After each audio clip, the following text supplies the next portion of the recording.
we have been looking at finer aspects of strain gauge instrumentation, and in the last class we took up how do you account for transverse sensitivity effects, and we looked at, because I need to have a strain gauge as a grid, it occupies a finite area. In view of this, it is sensitive to some extent in the transverse direction. Knowing that it is sensitive in the transverse direction is not going to help me unless I know how to account for these errors. And we also looked at the transverse sensitivity factor was around 2%.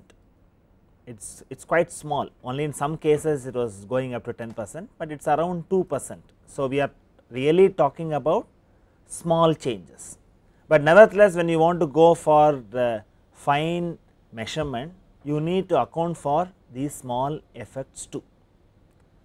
And we looked at, there are two possibilities. The first case we looked at was, we know the ratio of the transverse strain to the axial strain. If I know this ratio, then whatever the error due to transverse sensitivity effects could be easily handled by defining a modified gauge factor, and this can be determined from the parameters that you know. If I know epsilon t divided by epsilon a, I know the numerator completely, I also know the denominator completely, and what I need to do is, I need to simply put this new modified gauge factor in the gauge factor knob. If I am using a software, feed in this new gauge factor. So, this is possible if I know the ratio of epsilon t over epsilon a. This is where we stopped in the last class. Now, let us take up a generic case. I do not know the ratio, then what I need to do? Then I need to do more work. If I do not know the ratio, I need to do more work. And how do I do this? Instead of one strain gauge, I need to paste two strain gauges and measure the apparent strain. See, when you are looking at finer aspects of strain gauge instrumentation, I introduce the concept of apparent strain, which we will also see in other cases. So, whatever you see in the strain meter, it is only a apparent strain. We need to qualify it better, find out whether we have accommodated the errors, whether we have been able to correct them, then get the actual strain. Since in this case I do not know the nature of the strain field,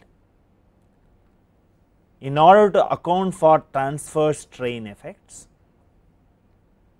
you measure the apparent strain in both x and y directions. And we have already indicated, if I put a cap, it is called the apparent strain, which is seen in the strain meter. So, epsilon x x cap equal to 1 by 1 minus nu naught k t into epsilon x x plus k t into epsilon y y, and you have epsilon y y cap equal to 1 by 1 minus nu naught k t epsilon y y plus k t epsilon x x. And what is the focus? Our focus is to find the true strain or actual strain. Now, I have two equations, I have two unknowns, and simultaneously solve them to get epsilon x x and epsilon y y. So, if I do not know the nature of the strain field, I need to do more work and find out what is the actual strain.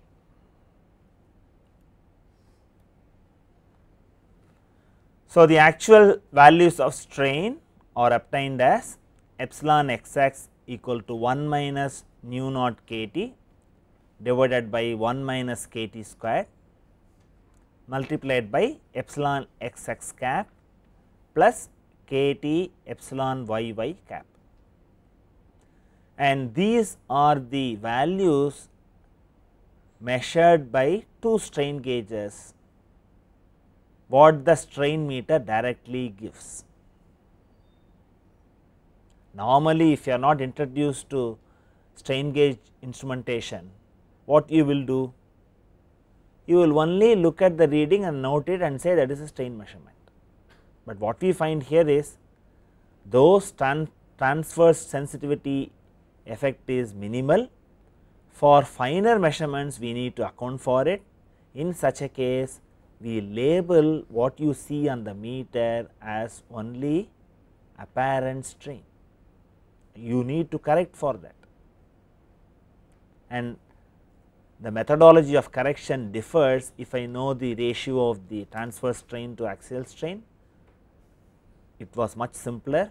On the other hand, if I do not have the knowledge of the strain field, then I need to do more work and do additional measurement and then only get the actual strain. So, we similarly get epsilon yy equal to 1 minus nu naught kT divided by 1 minus kT square multiplied by epsilon yy cap plus kT epsilon xx cap. And what you need to understand is, suppose somebody comes and gives you a strain gauge. We have already seen in strain gauge instrumentation, what you have as gauge factor is experimentally measured. It is not a value calculated from analytical equation. The manufacturer does this experiment, pasting it on a cantilever beam, and then finds out and reports you for each batch. Similarly, suppose somebody gives you a strain gauge and asks you to find out what is the transverse sensitivity factor. Now, we have the via media. So, what I do here is I make two measurements. I go back to the earlier set of equations. From analytical expression, I know the true strain or the actual strain. From my strain gauge measurement, I get this expression involving kT. So, kT becomes an unknown and you evaluate kT from these equations. So, the generic case also provides you a methodology to find out the transverse sensitivity factor for an unknown gauge configuration. Suppose I design a new gauge configuration, I need to find out what is the transverse sensitivity effect. Then I go to a problem wherein I know the axial strain as well as the transverse strain from analytical expressions, make measurements and from those measurements find out what is kT. In fact, one of the assignment problems has this as a question, and this is how you proceed. You use these set of equations to find out the transverse sensitivity factor. And then what you will have to do is, we have also looked at for finer strain measurement, we need to go in for using row sets appropriately, and T row sets are ideal choice when the principal strain directions are known. This is one way of using it. And when I discuss these row sets, I also mentioned normally you connect each of the strain gauges in a row set to a separate Wheatstone bridge. So, I will be able to find out the state of strain at the point of interest. That is how I will proceed. There are also special occasions where I can connect these two strain gauges on adjacent arms of the bridge, then it functions like a special gauge to measure shear strain. We will take this mathematics in the next class. So, you also have special occasions where you connect the strain gauges in one Wheatstone bridge on adjacent arms. Suppose I have both the gauge elements having the same transverse sensitivity factor kT,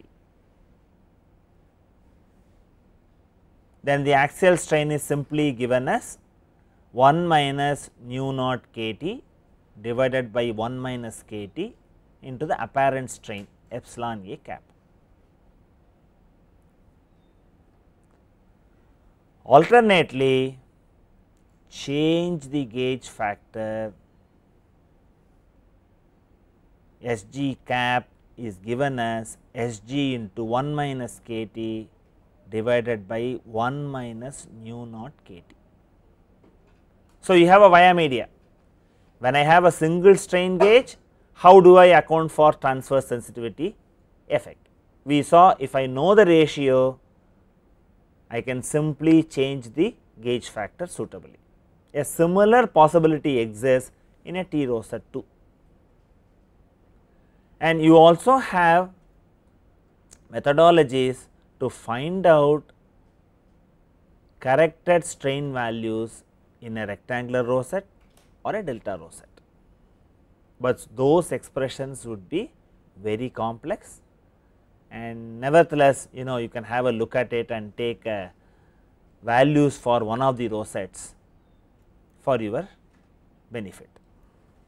Now, I have a rectangular rosette, and whatever the expression I am going to give is arrived with the assumption k T is same for all, and I have the expressions like this, and I will enlarge it and you can have a look at this. So, what I have here is epsilon A equal to 1 minus nu naught k T divided by 1 minus k T squared multiplied by epsilon A cap minus k T epsilon B cap.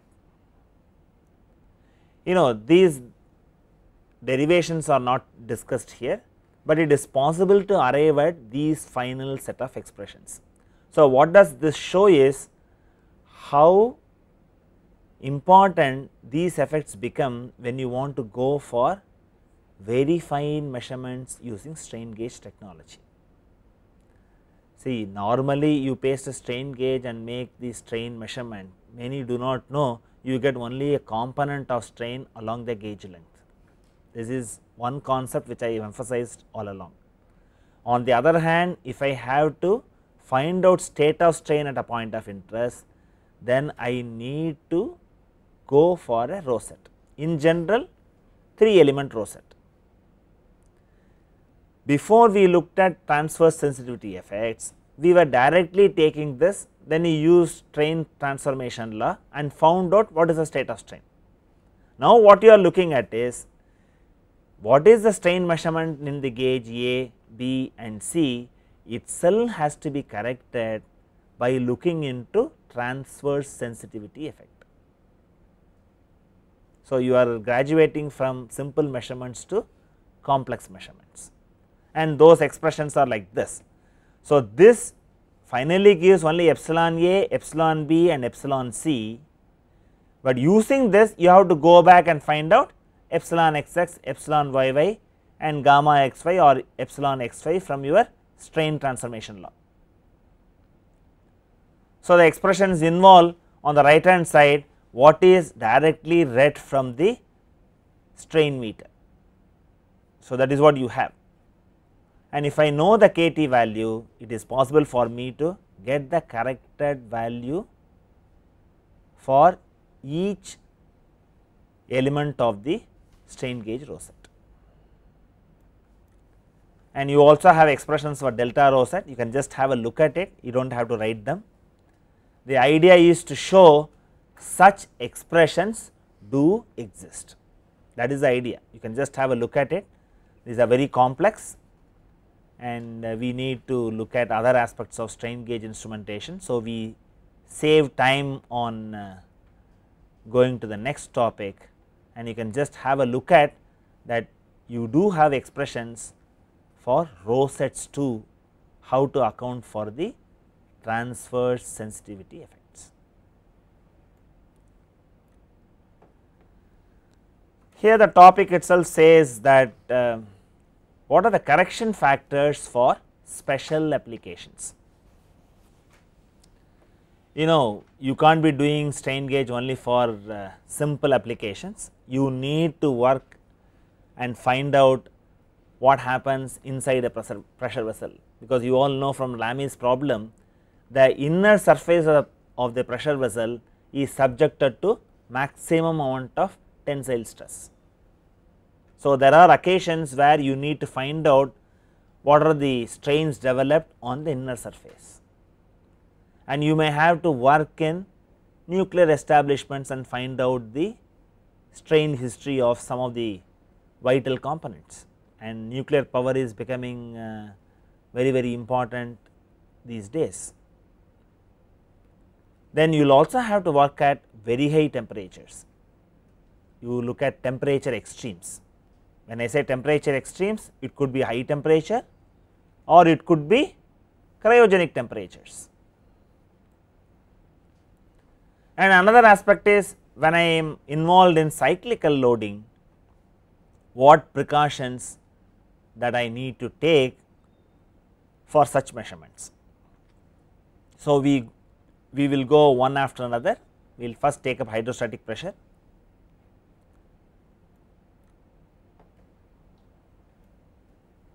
What happens when I apply hydrostatic pressure, and where this is important?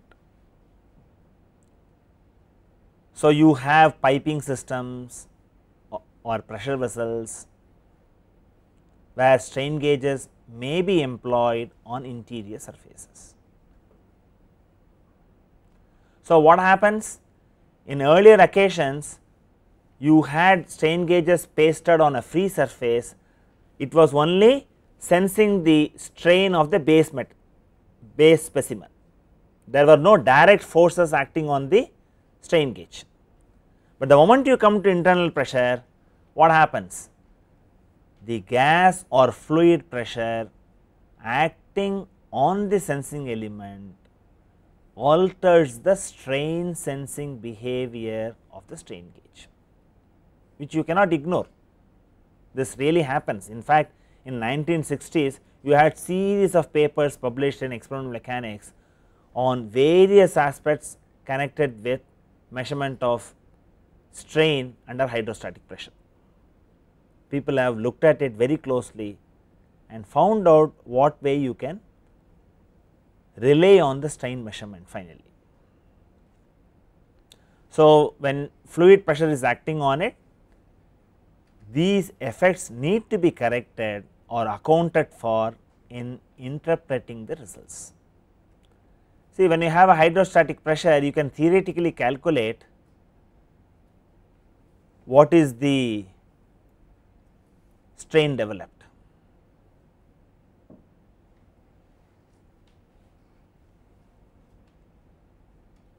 You can do this from stress strain relations.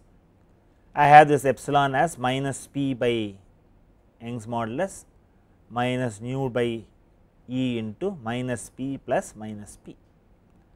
So, I will have an expression based on my analytical calculation, what is the actual strain introduced. Because the problem is very important and also complex, as I mentioned, series of experiments have been done by Brace and Milligan, and they attach strain gauge to small specimens and placed them inside a special high pressure vessel. And what they did was, they had the increased pressure to the extent of 965 MPa. See, the pressure effects cannot be modeled analytically. You need to do several experiments, based on experiments develop certain empirical approach, and this is what was done. And you had series of papers, and suppose I take a flat specimen, put the strain gauge on it and put inside the pressure vessel. I know what is the pressure applied, then from my analytical calculation I know what is the strain that should have been developed, whether the measured strain is equal to this anticipated value or not. What people found was, up to certain pressure there is match, beyond certain pressure there is deviation from the indicated strain value. So, whatever the indicated strain value needs to be corrected, and you need to have a methodology to develop the correction factor. So, this is what we are going to look at. The correction factor is what we are going to look at, how to get it. So, what you have is the analytical expression for strain could be simplified as 1 minus 2 nu divided by Young's modulus E multiplied by the pressure P. This could be rewritten as kT into P, where you define kT as 1 minus 2 nu divided by Young's modulus, and you also define a terminology, you call this kT as the compressibility of constant for a material. So, it is a function of the Poisson ratio and the Young's modulus of the specimen, and this value is known, kT is known for a given experimental situation. Now, what we are going to do is, we are going to develop an empirical relation which would correct the indicated strain, that is what we are going to do.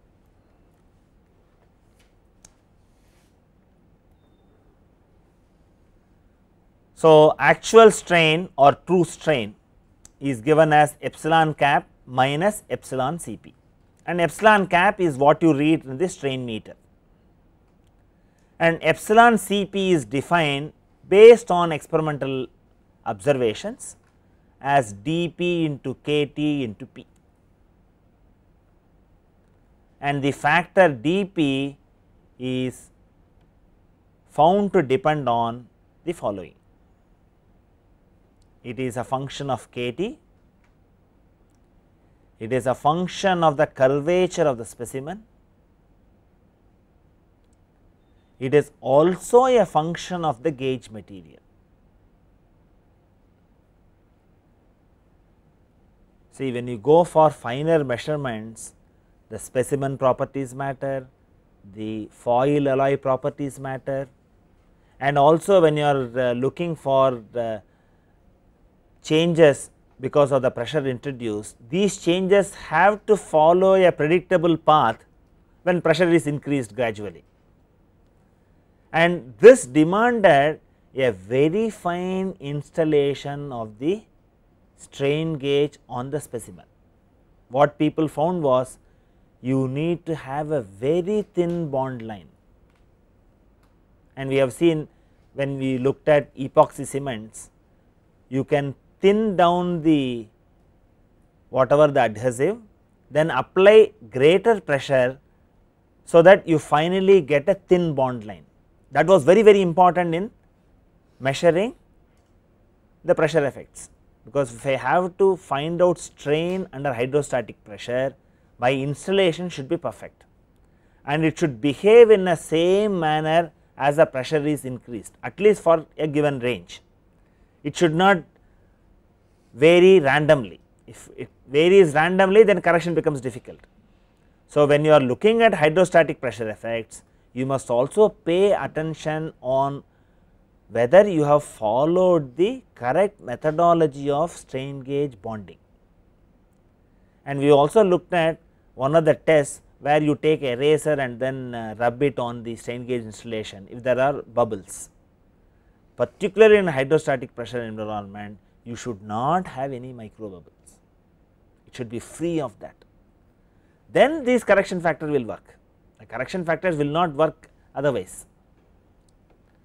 And you have one example problem which just shows, for a flat steel specimen, kT equal to 1.93 into 10 power minus 12 meter squared by newtons, and dP is found to be 0.3, and for 7 MPa pressure, epsilon Cp is only 4 microstrain, which is small, and the recommendation is up to 20 megapascal pressure effects are neglected.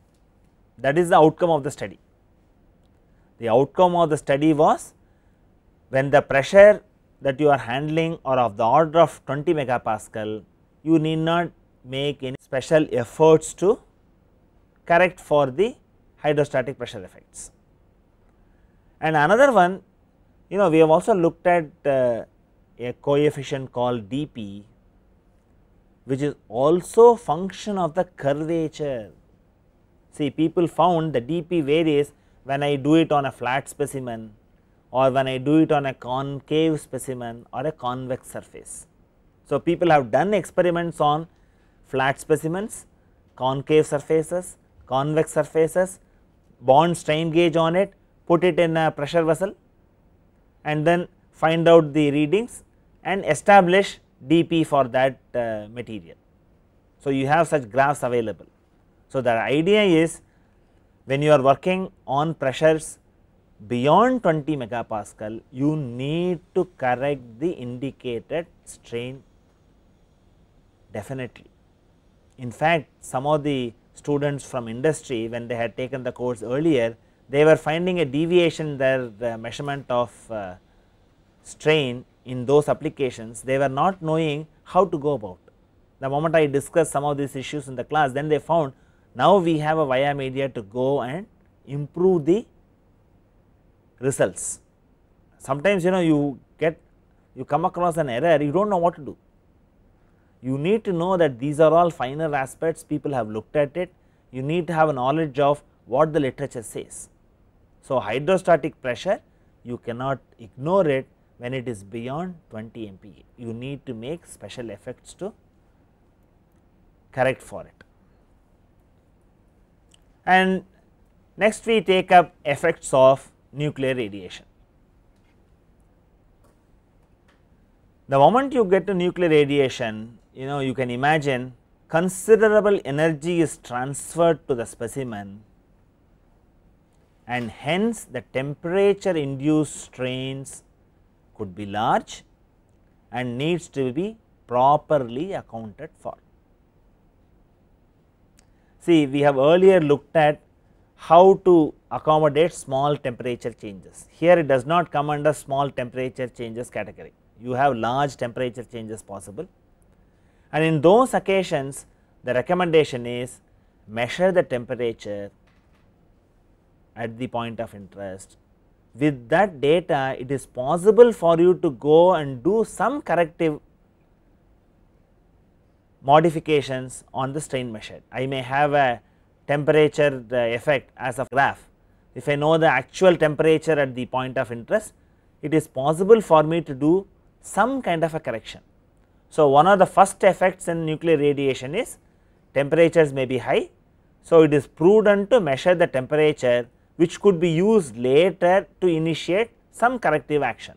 This is one aspect of it. The other aspect is you should also look at what kind of cements you use for bonding.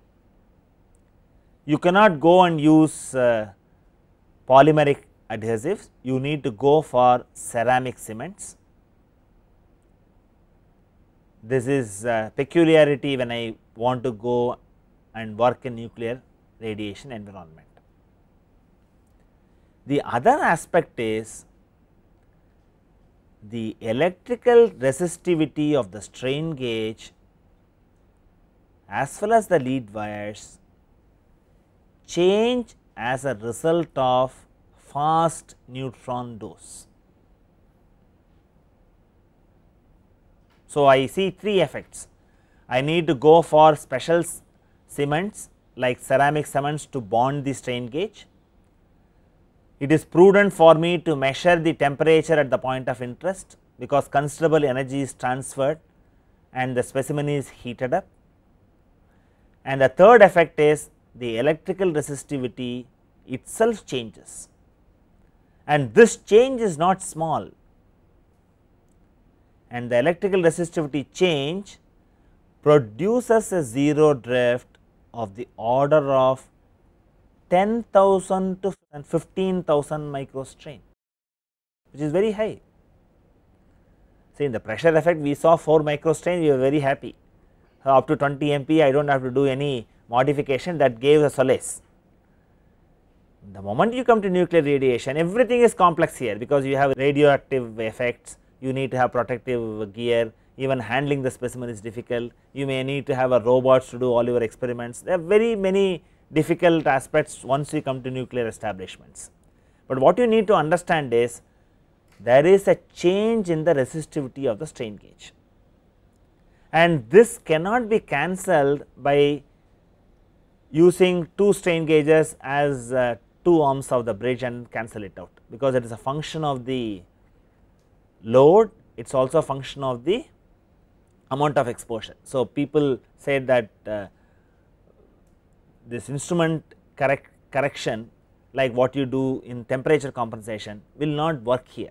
So, I need to have a different approach altogether.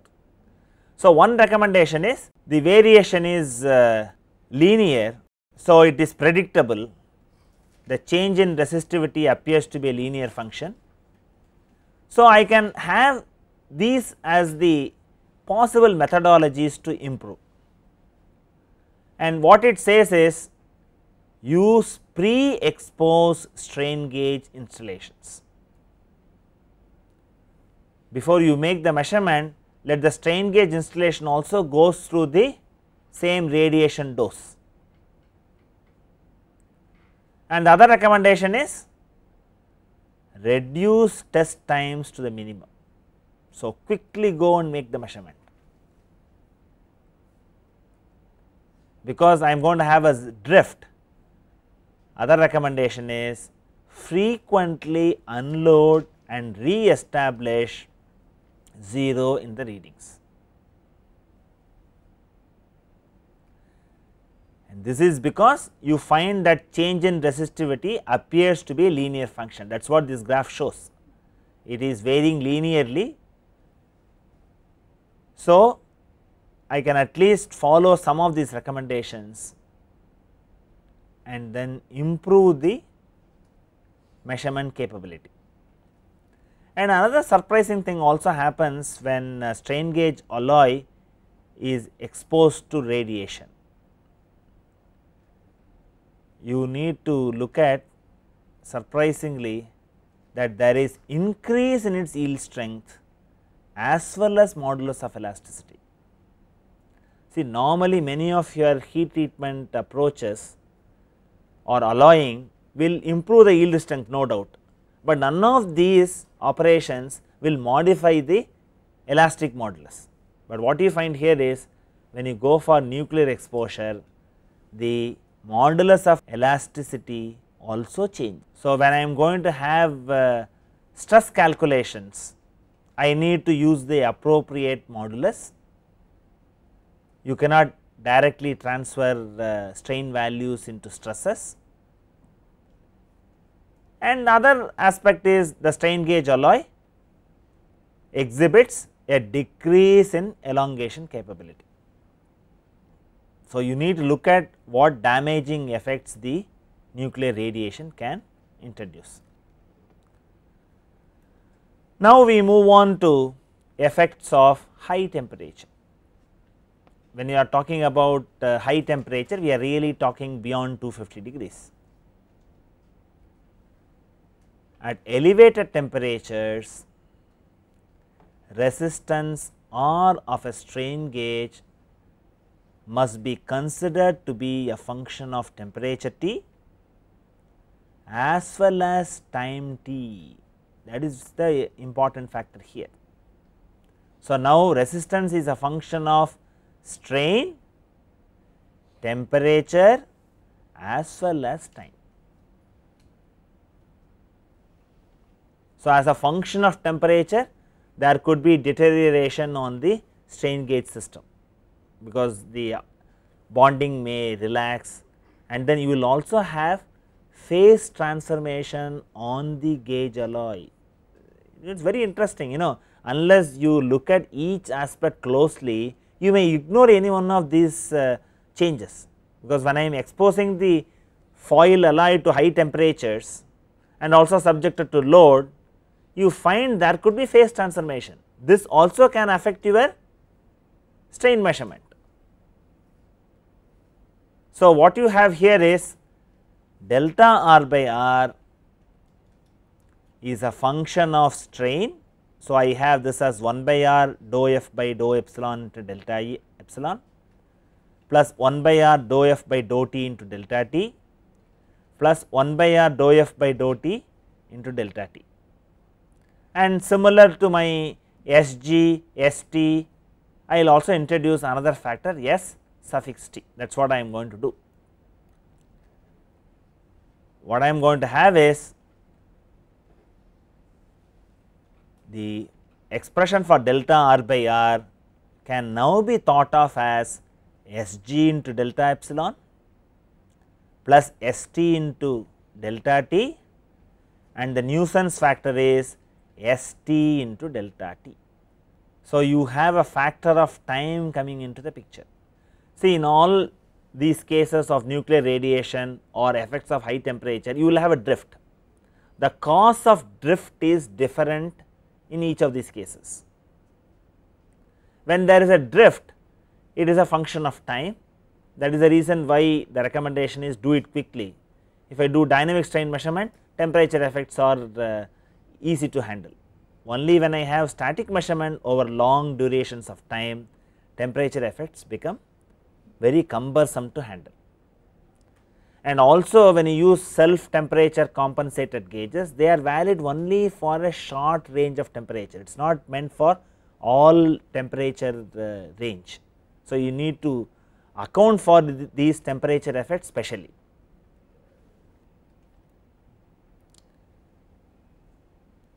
And what is mentioned here is the factors S capital T and St are negligible in this temperature range minus 18 to 65 degree centigrade. A variety of problems exist in this regime, and what you need to careful about is you need to select the proper gauge alloy and a suitable carrier material for these applications. But when I work beyond this temperature, I need to account for the effect of time.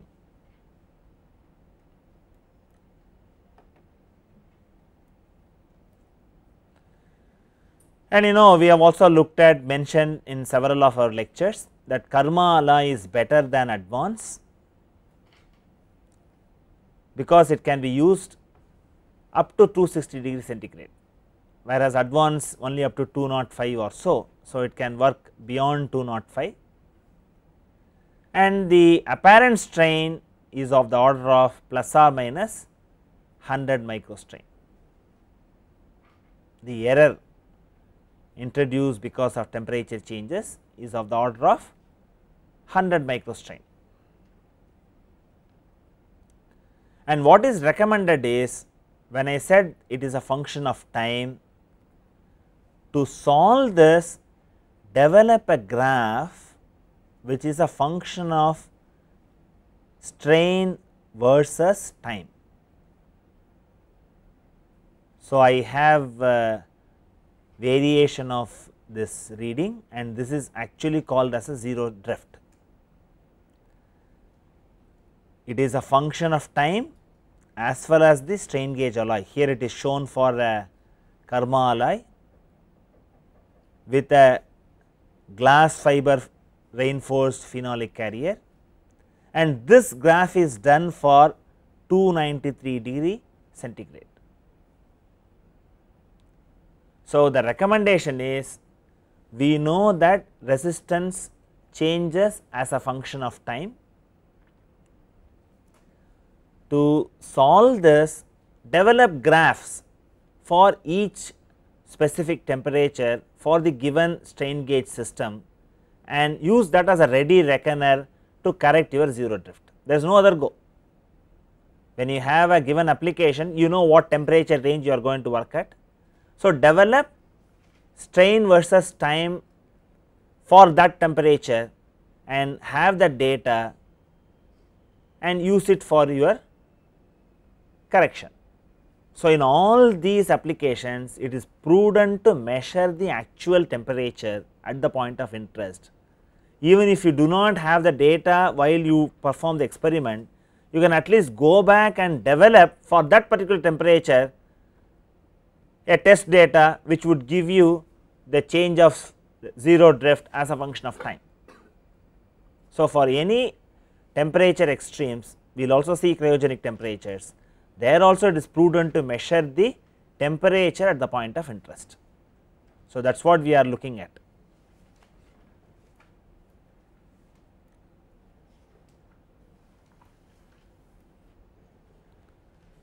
And to what extent Karma alloy can be used is dictated by the carrier material. And as I mentioned earlier, glass reinforced epoxy phenolic carrier is rated for higher temperatures, but you have the problem of drift with time, which is significant. So, as I mentioned earlier, develop several strain time calibration curves for various temperatures and choose the appropriate one for a particular application. There is no escape. See, if you want to make strain measurements for critical situations, you need to do more work.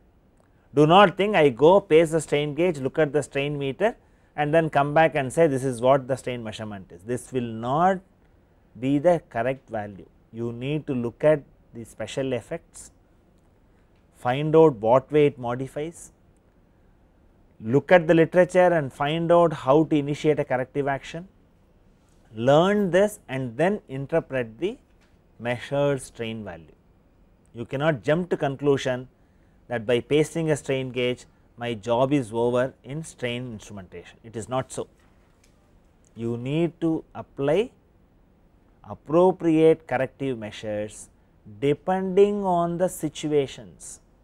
You need to handle it differently for the hydrostatic pressure, differently for nuclear radiation and differently for high temperature. We will also see for low temperature what we have to do. And before we go into the low temperature, we also look at what to do if I have to measure beyond 288 degree centigrade. I need to go for special gauges as well as special techniques for strain measurement. And we looked at earlier also that you had different alloying materials available for making a strain gauge. You have nichrome V, armor D or alloy 479 are available. They are recommended as gauge material for temperatures beyond 288 degree centigrade. And what is mentioned here is alloy 479, which is a platinum tungsten alloy, can work up to 870 degrees, but has a large apparent strain of 140 microstrain per degree centigrade. So, if you understand this, you can at least go back and correct it. So, it is always prudent to measure the temperature at which you are working, and in such high temperature applications, use of signal subtraction by Wheatstone bridge is recommended. This works. See, in the case of nuclear installation, what we found was the nuclear exposure modifies the resistivity. That cannot be cancelled by putting two strain gauges in adjacent terms and cancel the effects. On the other hand, the apparent strain because of high temperature effects could be managed if you use a half bridge or a full bridge configuration. So, this is recommended when you go for high temperature application.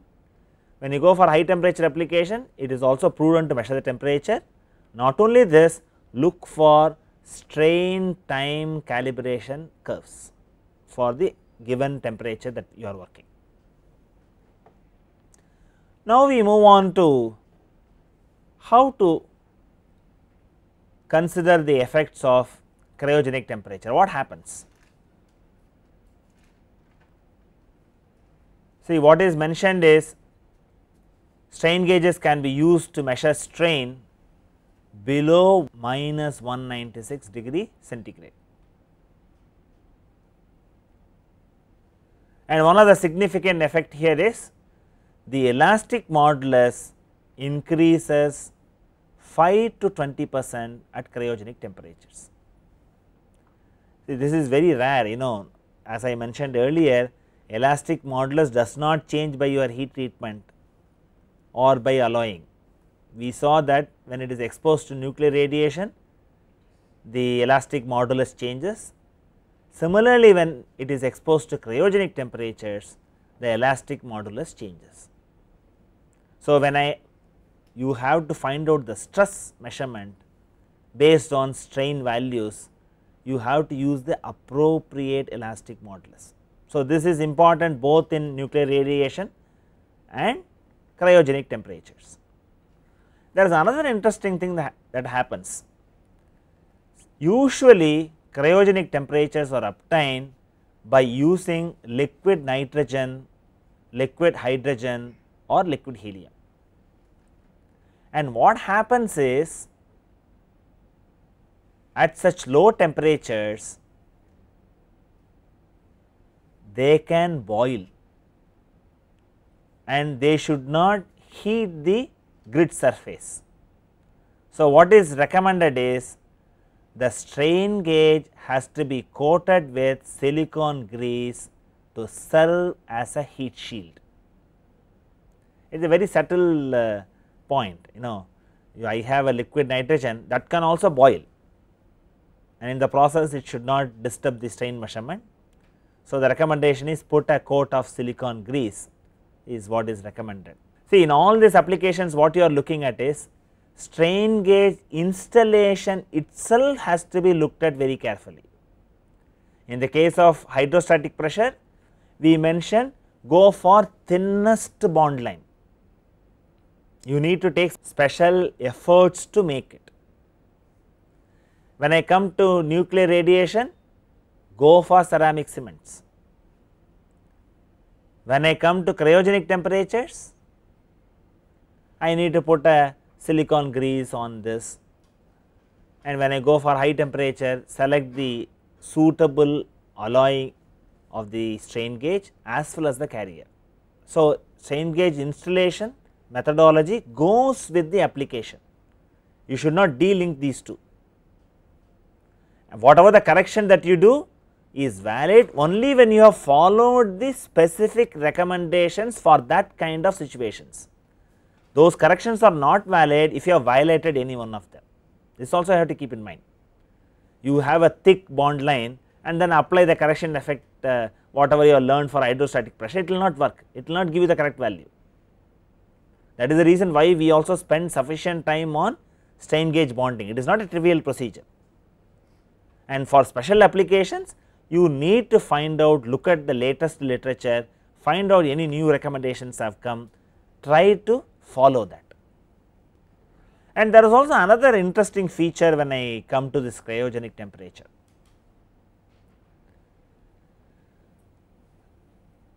You have a possibility of change of gauge factor, but that possibility is very small. So, you do not have to worry about change of gauge factor. But the other difficulty is the error in strain measurement can be very large when you work below minus 73 degree centigrade.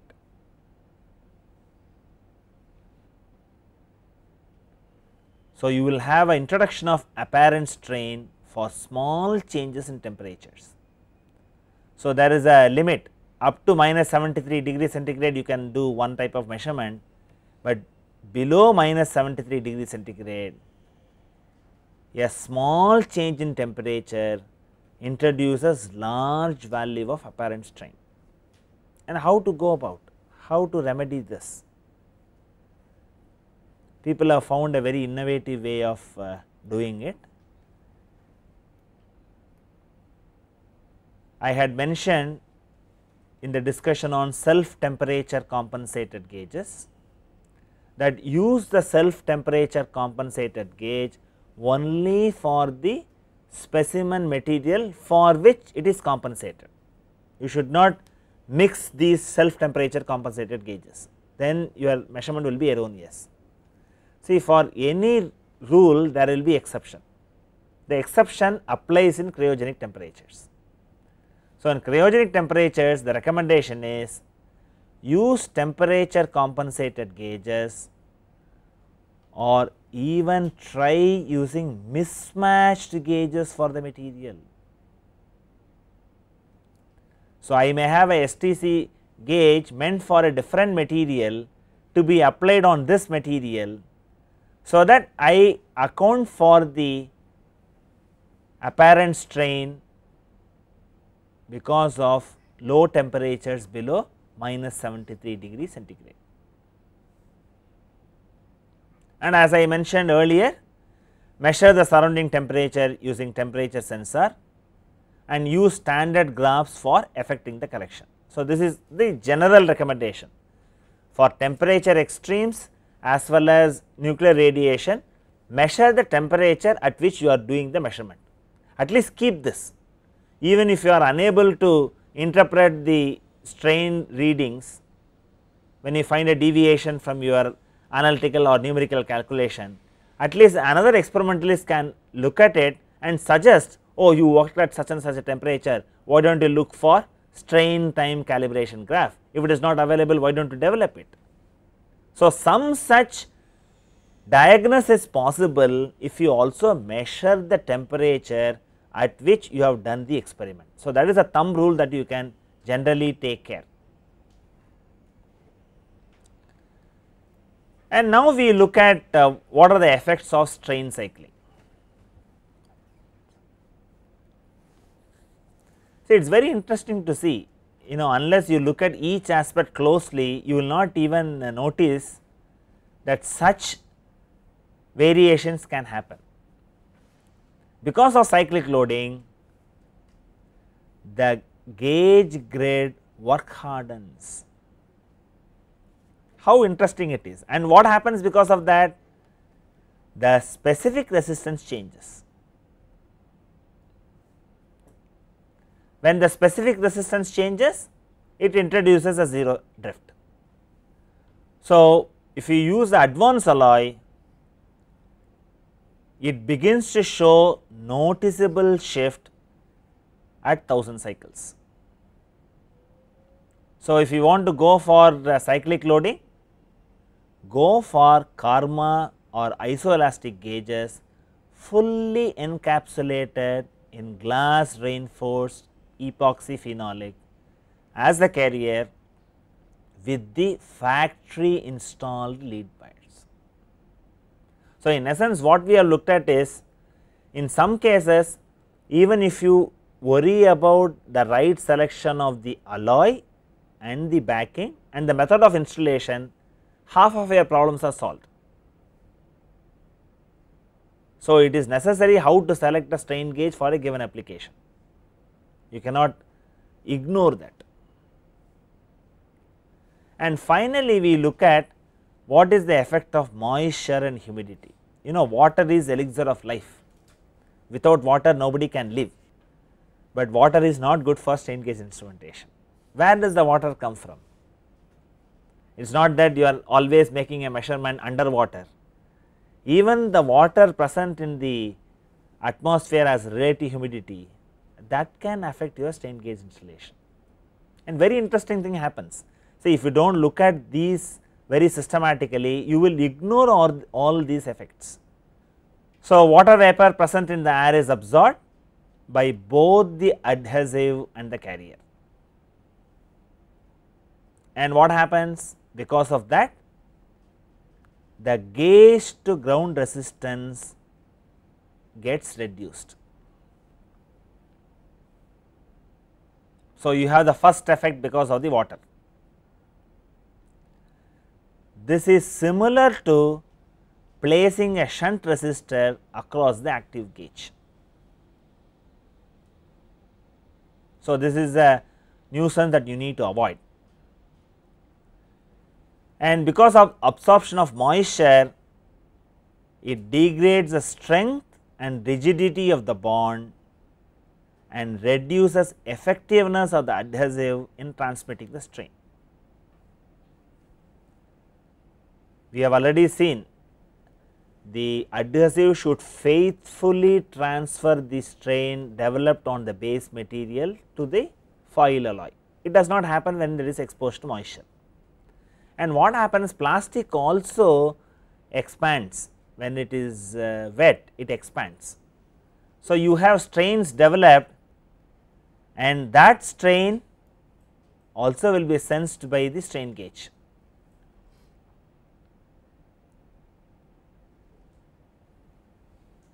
Plastics expand and this will produce strains in the adhesive, which will in turn be transmitted to the strain gauge. And because it is a very complex effect, it cannot be subtracted by your temperature compensation methodology of putting two strain gauges on adjacent arms. It is not possible, it is interlinked, it is difficult to separate this effect. And also another thing which is very subtle. Now, I have the gauge alloy in a moisture environment. When current passes through the gauge, it will cause electrolysis. So, what is the effect of this? The gauge filaments will erode and a significant increase in the resistance will occur. See how interesting it is. These are very subtle effects.